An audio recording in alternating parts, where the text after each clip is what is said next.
Kalimera. That's about all I can say in Greek. Oh, it's not true. I can say a little bit more than that. But I'm not going to risk it.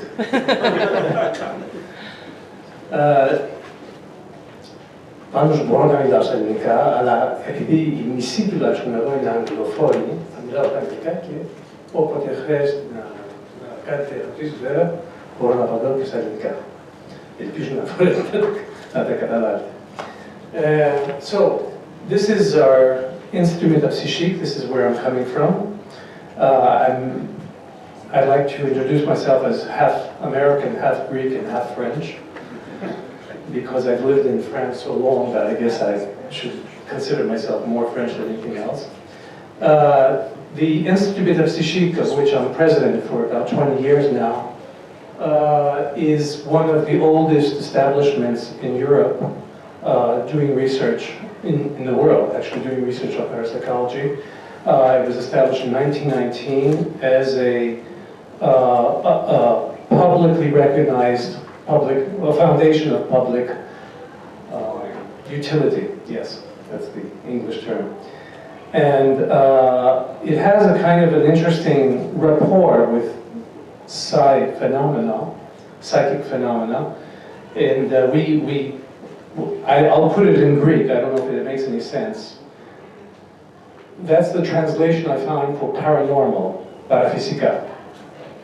And our slogan is, δεν τα πιστεύουμε, τα μελετάμε. And the idea with that is that it's not a question of belief, because many people say, do you believe in the paranormal? I don't believe in the paranormal. And I think that that's just putting the whole issue on the wrong foot. It's a question of studying, understanding, criticizing, being selected. So the idea is, of course, I'm sure you're all familiar with it, but parapsychology is indeed the attempt to study certain phenomena in using the methods and approaches and theorization and modeling of science. So it's basically the common methods that are used in medical science and social sciences. And this is the parapsychology I'm talking about. It's not the parapsychology for practitioners like psychics. It's not the parapsychology of stories alone. It's the parapsychology of research. So what I would like to do is give you just a few definitions and some very, very basic notions of how we do research, often in parapsychology. Knowing that these, I don't know what your familiarity is with science. I don't know if you're coming from the art world, so I have the unfortunate fortune of being the first one to talk. So I feel obliged to give some basic structure to the day. So I'll also be talking about something about where we are today, and mostly what I think are 3 strategies for improving research in parapsychology, and maybe coming to something like methods and conclusions that any scientist can then explore and apply. So that's and all that's supposed to be done in 40 minutes now. Okay, so psi phenomena are unexplained interactions, unexplained interactions between living organisms and their environment. And the environment is understood in a large sense. It's both the environment that is present and the environment that is not necessarily present in the sense of temporal presence. It might be a future environment or a past environment. So basically, these are anomalous interactions with the world, interactions that we don't understand right now. There are 3 domains historically that psychical research has been involved in, and parapsychology. One is what we call receptive psi. These are terms that we try to use to describe something we don't really understand very well. But basically, receptive psi means that we're gathering information about the environment let's say, from a distance or from a future time. So it's a bit like perception, where we are in a receptive state, we're gathering information, and that's to be juxtaposed with projective psi, Varvoglis, which is more like we're inputting information or energy into the environment. That's the second big area of parapsychology, exploring what we call psychokinesis. And there are different forms of psychokinesis. I'm not going to get into that because that's somebody else's domain. Roger will fill that slot. And then there's another third domain historically, which is the question of survival after death. And that's, of course, been the domain which was I would say probably the initial preoccupations of psychical researchers, was whether or not they could collect evidence for the survival of the soul and the psyche after death. And I'm not going to deal with that either. So good luck to, who is it? It's Chris? It's Chris here? Chris Rose is going to talk a little bit about that. So the focus is on receptive side today, this morning, this first talk. Incidentally, if there are moments that you don't understand what I'm saying, I mean, we do have a question and answer period in the end, but I don't mind if you stop and you ask it just for clarification. If something is going too quick, then I can say it in Greek and then you'll all understand. So there are three large categories. This is the traditional way we break up receptive side. One is what we call telepathy, and it's often strange because it seems to occur over long distances. In other words, where there's no obvious support for sensory messaging between two people. It doesn't have to be between two people. There are those who believe that there are also telepathy events between, for example, dogs or cats and humans or horses. So, but it's generally between two living organisms, and the idea is that there's this concept of distant communication without any support from the senses. The second, I hope I translated it correctly, is diorasi. It's clairvoyance. So clairvoyance is that there's an event happening somewhere in the world. There's no other person there to observe it necessarily or sending it to us, but somehow I'm picking up information about that event at a distance. The term that's much more popular these days than clairvoyance is remote viewing. And we have a few one specialist in the room on remote viewing who will be talking about it at May in a few days.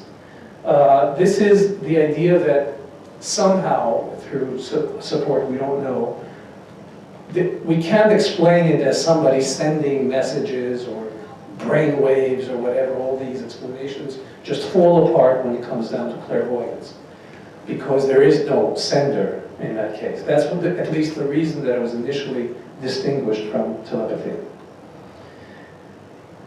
And then there's a third phenomenon, which is precognition, prognosi, and which some theoreticians believe that it may explain the other two phenomena. It might account for the other two phenomena. It's that you manage at some earlier time to pick information about an event that is not predetermined, not an event, a random, let's say, event, an unpredictable event that occurs, and somehow we capture information about this event a few days before or a few moments before. This is also an anomalous psychophysical phenomenon. So these are the three basic events, three basic phenomena that are part of receptive side. Now, there have been different ways historically that these issues have been addressed. Some of them have been through what we call case studies, studies of people who spontaneously have had powerful personal experiences that relate to, let's say, here it's about the future. You recognize the Titanic, I imagine. And this is a book by one of the members of the Institut métapsychique that goes through a number of well-attested premonitions that people had about the sinking of the Titanic. It was one event that seemed to attract a major constellation of premonitions just before the Titanic sailed off or in the time just before it hit the iceberg. But there are many, many case collections, actually. There are thousands of cases. And this is a very big and very important part of psychical research, both historically and still today. But I'm not going to get into that. I'm just telling you it's there because the time is quite limited. Another approach, which has been historically also among the first ones, is research with people that seem to be gifted, people that seem to be the elite of psychic phenomena, that have sufficient control to be able, in laboratory context, at least in controlled context, to produce some kind of evidence for clairvoyance or precognition or telepathy, quite systematically. So there are a number of them, and historically that's very interesting to see. You might see that with Chris Rowe today. He'll be talking about some of these approaches. Today, what I'm going to talk about, is the approach that initially started with an American biologist named J.B. Rhine, who knew Tanagras, by the way, and Fotini has written something about a kind of some sharp exchanges that they had between them. But at any rate, J.B. Rhine is considered, right or wrong, as the father of statistical approaches to parapsychology, which are still the dominant approaches in scientific parapsychology. He basically used a deck of cards called ESP cards or Zener cards, which you see there are 5 different symbols. You mix up the deck of this card, which has 5 times each symbol, so 25 cards, and that is a way of creating a random sequence in the cards. And then basically there are different protocols, but basically if it's a telepathy experiment, the sender, who is in one room, turns one card after the other and notes it, and the sender in another room is noting somewhere else what they think, which of these 5 symbols they think is the one at that exact time. And so this little film shows more or less how that works. The early experiments were up close. There were just physical barriers, small physical barriers to preclude any sensory information, but progressively these experiments became more and more, had more and more strict controls. So you see here, you see the sequence of the cards that was the order, how many times they had a hit, a match between the card that was being sent and what the person selected as the correct card. Basic protocol, which is repeating itself, which is then followed by statistical analyses. I mean, I don't know, again, if this is of much interest to you, but basically there are very simple statistical approaches for evaluating whether or not, once you accumulate a certain number of hits, let's say that you have, instead of having 20% hits, which you should have, you have 30% hits. So then there's a question as to whether that is statistically significant or not. And there are straightforward methods for evaluating that. I think it's enough if I just tell you that they exist and you believe me, because I'm sure you already know about all that. But if you want clarifications, of course, at the end of the talk, I can do that. So then there's a second step in this statistical approach, which is not analysis, but meta-analysis, which is an approach for grouping large numbers of experiments that are similar together and almost treating them as a single experiment. Now, there are many qualifications to that because the experiments have to be sufficiently homogeneous between them. They have to avoid certain methodological errors or at least be evaluated. There are many qualifications, but basically it's a way of saying overall, if we take 100 ESP studies that occurred over 20 years or 30 years, with each one with 10 subjects or 50 subjects, or if we take it all as one big experiment, do we have statistical proof that people tend to do better than chance? So a meta-analysis is basically, has two basic measures. One is to say yes or no, they did better than chance, and that's, we associate with a p-value. Is a question to the Greeks, is typiki apokris is the right term, right, in Greek. So basically we evaluate whether the whole database has a typiki apokris over 2. It's not a standard deviation over 2. But besides that, there is a second measure which is as interesting or more interesting, which is how big is the effect? Is the effect usable? Is it, in the pragmatic sense, you can have millions and millions of trials and you might get a statistically significant effect, but that doesn't mean that it's very interesting. If it's extremely small, you can't use it in any way.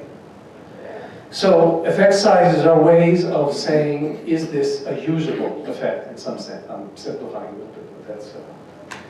So just to give you a sense of what meta-analysis does, I'm citing here an aspirin study that was done some time back, that was done and that had, not in aspirin studies, there were hundreds of aspirin studies that examined whether aspirin indeed has an impact on cardiovascular diseases. So hundreds, which means there were thousands and thousands of participants. And in the end, they found that it has an effect because you see the p-value there is saying it's very significant. It's a very small p-value. It's 1 against a million, no, 100,000, whatever you read it, probabilities that it's true. But the effect size is minuscule. It means that it's 0.034. I'll give you a measure. It's minuscule, meaning that chances are, if you're taking aspirin, it's not going to make any difference in your life from a cardiovascular perspective.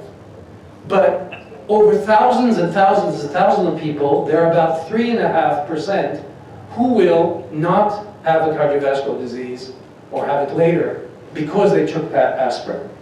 So it's a very small effect. It doesn't concern all of us, but it's real. So nevertheless, even though it's so small, that study was interrupted. They stopped it in midstream because they decided it's unethical to continue the study when they know now that aspirin does have an effect. So that's kind of a strange thing, but that's how it is. So anyway, if I had to suggest something about aspirin to you, in English this says, if you want to, I got this from a good friend of mine, he rated it. If you want to lower your risk of cardiovascular disease, eat aspirin instead of a cheeseburger. Okay, so all this was to just situate parapsychological meta-analyses compared to other areas.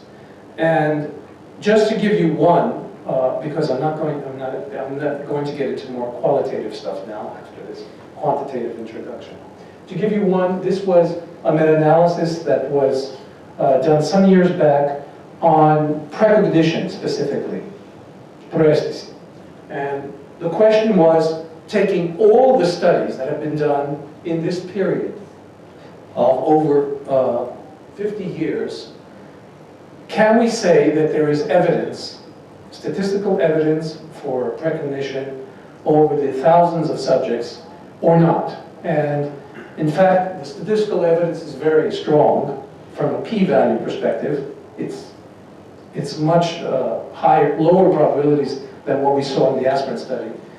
But the effect size is pretty small. You see, if we take all the study, all the ΜΕΛΕΤΗΣ, the effect size is 0.02. And remember, the effect size of the Aspirin study was 0.034. But now if you separate out and you make two groups, studies with unselected people, just everybody, they going into classrooms and doing practitioner studies, no selection whatsoever, versus studies with people that were selected and where the studies were almost on a one-to-one basis, then we see that there is quite a difference in the effect size. With unselected people, it's 0.008, which is, might as well say it's 0. With selected individuals, it's 7-8 times bigger than that, the effect size. And it's bigger than the effect size of the Aspirin study. So this is giving a first sense that although we would like to believe that psi, like everything else, is democratic, in other words, everybody can do it, and that's the pushing point of people that sell psychic workshops and so forth, it's not that simple. There might be some potential there, but you can't just take anyone off the street and put them in front of a study as is and expect to get results. At least that's what this meta-analysis says. I'm going to qualify that later on. So, the next step here is to say, well, what does make people more apt to have good results? And there are a number, many studies. Everything I'm showing you here is just a small sample, but there are many studies that try to look at correlates, usually psychological correlates or cognitive correlates of success. And they make predictions based on that. So this is one of the correlates, or one group of correlates, is neuroticism versus, basically it's neuroticism versus extroversion. People that are neurotic, we're all neurotic, by the way. I'm neurotic, everybody's neurotic, according to some schools. But the people that are more neurotic than others tend to have bad scores in psi research tests. And it's neurotic, please excuse the use of that term. That's the term that was used by people that use the research. But basically it's social ease. People that are more at social ease, extroverted, tend to do better at psi tests. That might be just an artifact of the laboratory, because when you go into a laboratory, it's a kind of strange situation. It's a bit of an artificial situation. But those are the findings, at any rate. Another example of a correlate of positive scoring was introduced by a wonderful woman, now passed away, Gertrude Smeidler, who was a professor at the City University, who gave questionnaires to people about their belief. Do they believe that telepathy is real? Do they believe psychokinesis is real? Do they believe that they can have good scoring in a test? So each time you say yes, that gives you a little point. Each time you say no, that means 0. So in the end, we can see if people have a high belief level, let's say, or confidence level is another way of saying it, or if it's low. And then we give them the tests. It's then or during, it varies, but basically, then we give them the test, the Zener card test, and we measure the results. And lo and behold, the so-called sheep-goat effect, the sheep, those who tend to say, yeah, I think it's real, I've had experiences, in fact, I even think I can have pretty good scores myself. Those who have that kind of conviction tend to score slightly above, and those who have the opposite conviction, no way, this doesn't exist, this is stories, they tend to score slightly below, and the most important measure here is that there's a difference between the two. Now that's very interesting when you think about it, because when you're taking a test and trying to guess somebody's ESP card, why should you score less well if you don't believe it? And if it's random, meaning if this doesn't exist and it's random, then you should be scoring random. And it's almost as if, well, This is all hypotheses, almost as if those who are convinced it doesn't exist have to show that it doesn't exist also by their own. It's something called cognitive dissonance in psychology, which is quite well known. Maybe there's some form of unconscious cognitive dissonance. At any rate, this is another one of those effects that slightly predict winners versus losers in parapsychology. And it may apply also to researchers. There may be researchers that just can't get it together and get results, and they turn into skeptics. Or maybe they're skeptics and then they don't get results. So anyway, this is a whole another issue. So, I'm not going to give you a complete list of these kinds of variables that have been found that seem to correlate.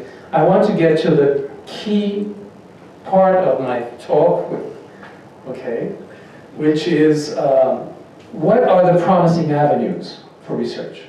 So, you've seen Minority Report, I imagine. It's just a nice visual. So I'm going to give you 3 directions that I think are interesting. One is just look for the best. Just go for the elite. Just invest your money, whatever, your funds, trying to find superstars.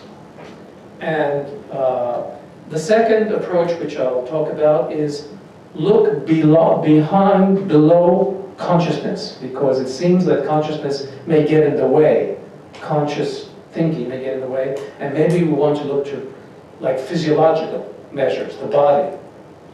And the third is trying to take normal people, not superstars, but normal people, and see if we can create procedures, methods that put them in a state that's particularly psi receptive. So, Ed is right here, he's right there, and one of the superstars of psychical research and parapsychology for the past few years has been Joe McMonagle.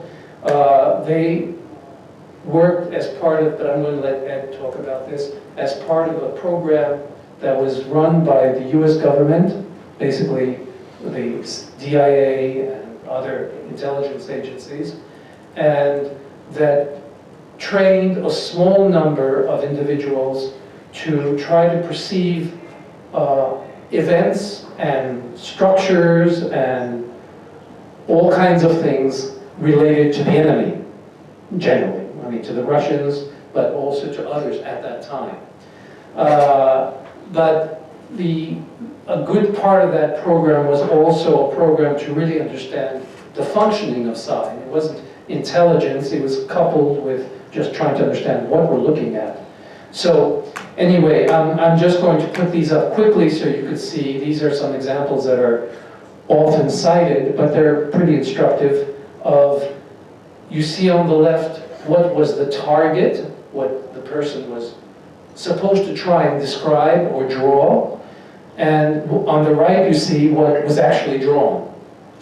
So I don't need to comment it, I think it's pretty striking, because from an intelligence perspective, if you can see things like that at a large distance, and many of these experiments were done with thousands of miles distance, then that suggested that you could spy, you can collect intelligence at a distance without any physical means. So it's, of course, it interested the government, needless to say.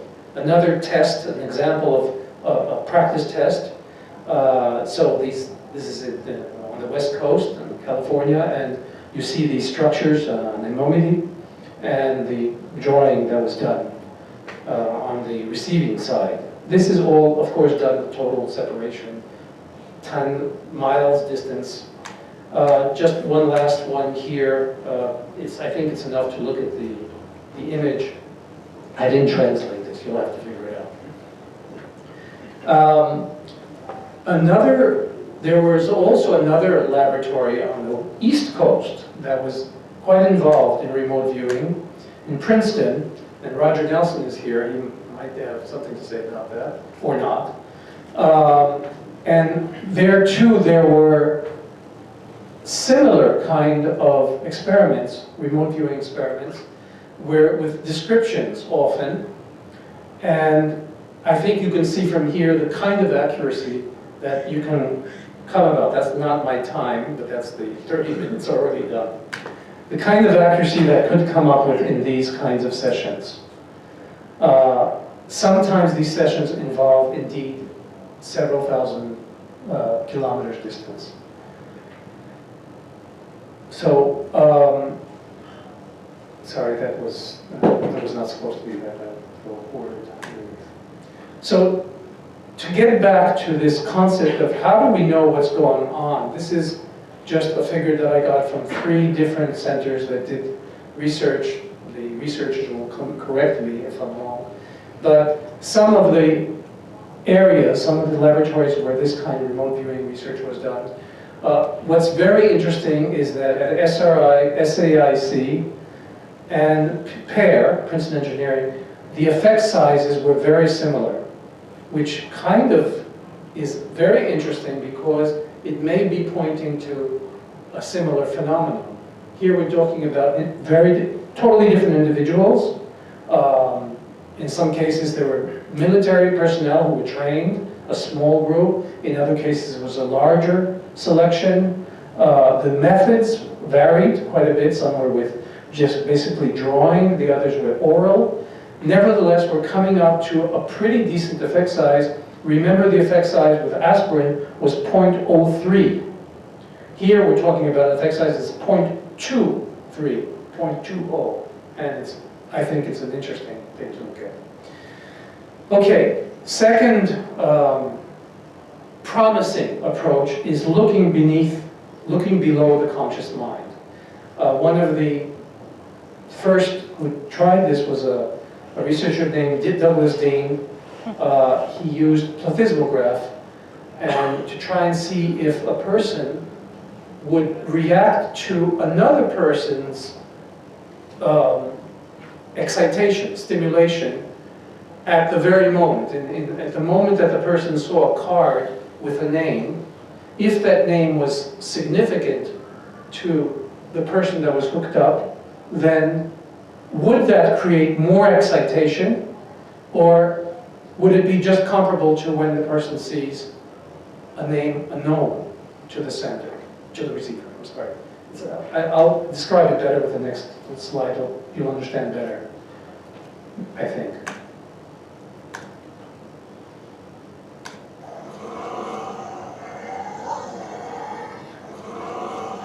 Now, picture yourself in front of a screen, and out of the blue comes this image and the sounds of that nice little dog growling at you, versus when you have a screen and this comes up. Now, you would think that physiologically, without even thinking about your conscious reactions, even at a physiological level, you'll be a little bit, two different states of excitation. So the basic experiment here of presentiment is having 2 kinds of images mixed, randomly selected, and shown to the individual in different sequences. So you may have 20 trials, for example, and some of these will randomly be aggressive images, some of them will randomly selected as peaceful images. And then the person who is just alone in front of the screen is hooked up to different kinds of physiological detectors. So the question is whether or not of course we're going to react differently after we see the image. The question is, do we react differently before we see the image? And so the presentiment studies are interesting in this sense because, I'll come to the point here, because there seem to be, if this is the projection time here, this is the moment that the image comes up. So you take a little time to kind of digest what you're seeing, and then very soon after, if it's an aggressive image, your skin conductivity, for example, just shoots up. You get a little bit more sweaty, let's say, as I am right now. And if it's a calm image, it kind of stays calm. It doesn't. But what's interesting is what's happening before. This separation here is quite significant, actually. And it's suggesting that even before the image is shown, indeed, even before it is selected randomly by the computer, there begins some kind of pre-reaction, which is appropriate to what you're going to see in the future. So this is a pretty concrete measure of what we usually call a gut feeling, or I have a premonition, or I have a presentiment about it. And it's been done with different kinds of systems. There's been meta-analyses of these. I'm showing you one of them, which was fairly recent. And the cumulative effect is very significant, both on a p-value measure and on an effect size measure. These are continuing studies. They're very much contemporary. And they may be one of the more promising directions for pursuing psychical research. In other words, saying, what can we do to get more precise and more accurate information, in this case, about the future? Γιατί δεν είναι αυτό state of mind, να εξαρτάται από τον άνθρωπο, τι είναι προετοιμασμένο. The reason I'm saying it's not a state of the mind is because most of them were not done with a particular induction, like a meditation or sleep induction or whatever. They were done in, let's say, a normal state. Normal state is a state of mind. I agree with you completely. But what I'm going to talk about afterwards is induction of specific states of mind that are different than the everyday state of mind. The third path I would like to mention. It's true, however, that a number of the most successful of these studies was done with meditators. So these, I'm showing them separate, but in fact, sometimes they mingle, these approaches. So, in all, the idea here is that you understand that there might be a possibility that we're seeing future events, and as opposed to that the normal order of causality is not always dominant. Okay.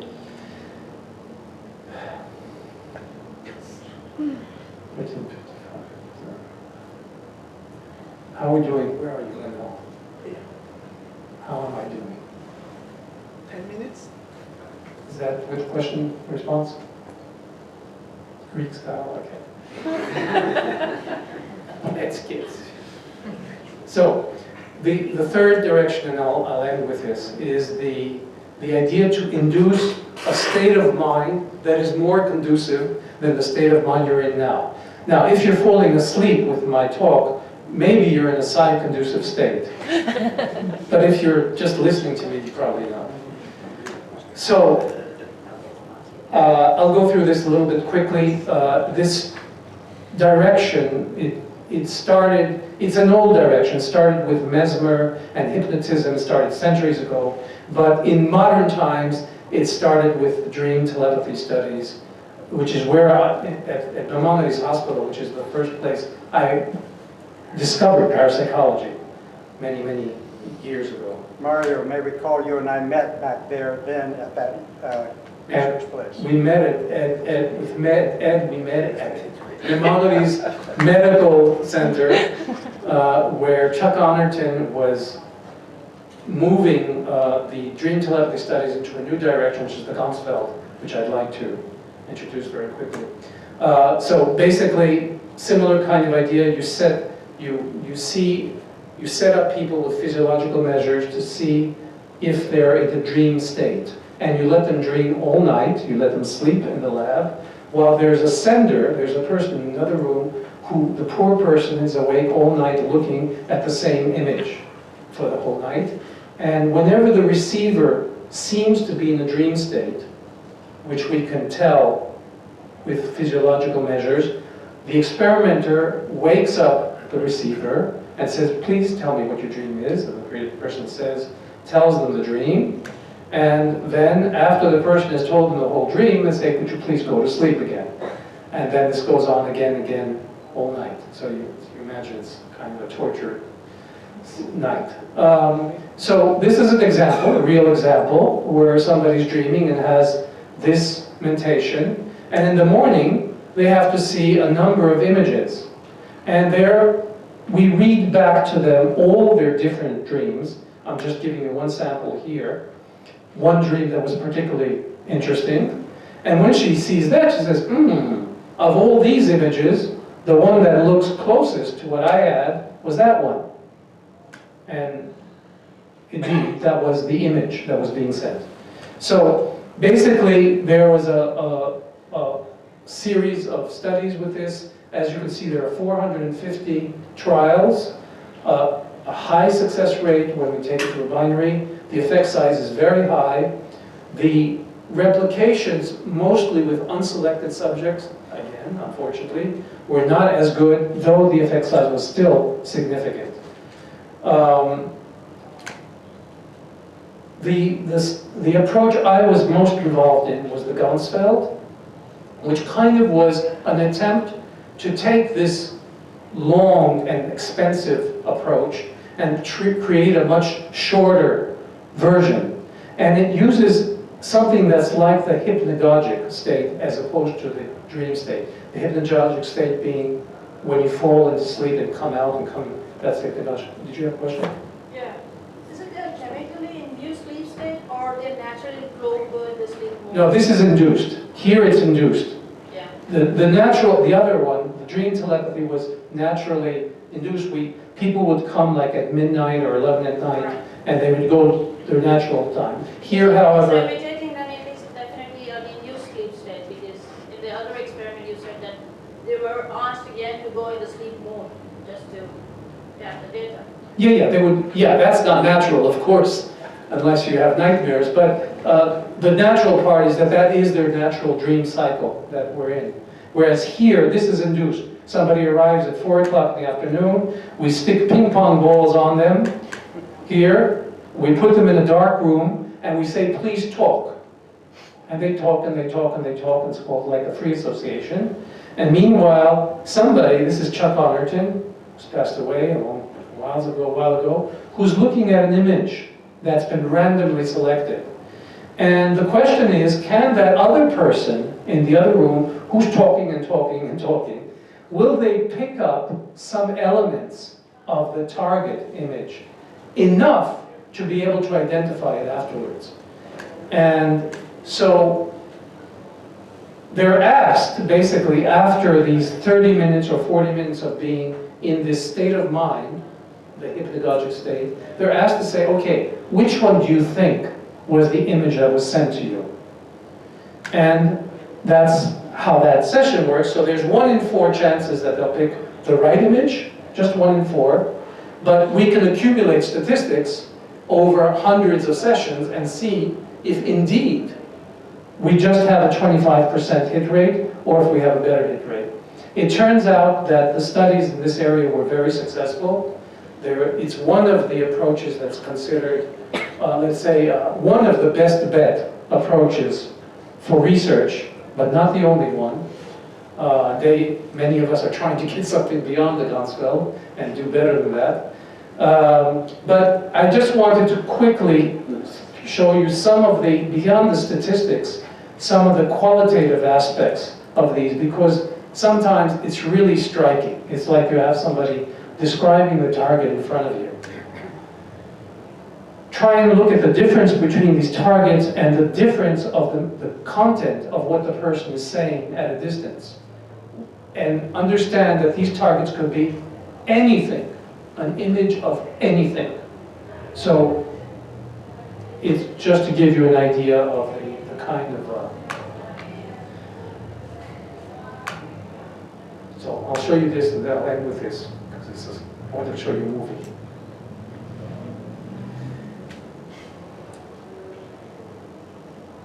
So I have a few minutes for, I'm going to stop here. I'll just put this up because I want to just communicate something about where we're at in terms of theories. You know the story of the elephant, that you have different people trying to figure out what it is, and they're each one is blind and is touching just one part, so each one comes up with a different theory about what it is.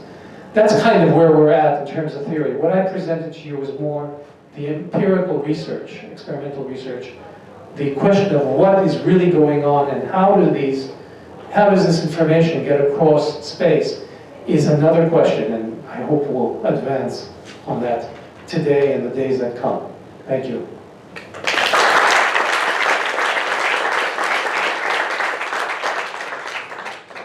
Some question?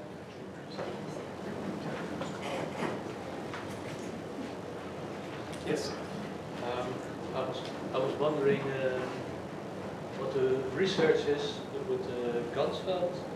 What pictures you show? Is it a higher hit rate when you show art pictures, or? There's a mix. There are different approaches for creating what we call the target pool. But the general orientation has been to select images that have a fairly strong emotional impact, but they have to also be of the same valence, as we say, when you put them together, because otherwise people are just going to be biased and selecting pictures that are attracting them more. It's a bit of a difficult topic for the researcher, but that doesn't affect the results. It doesn't affect the validity of the results. It does affect negatively the results if we don't create balanced packs of pictures. The orientation generally is to create emotionally strong pictures.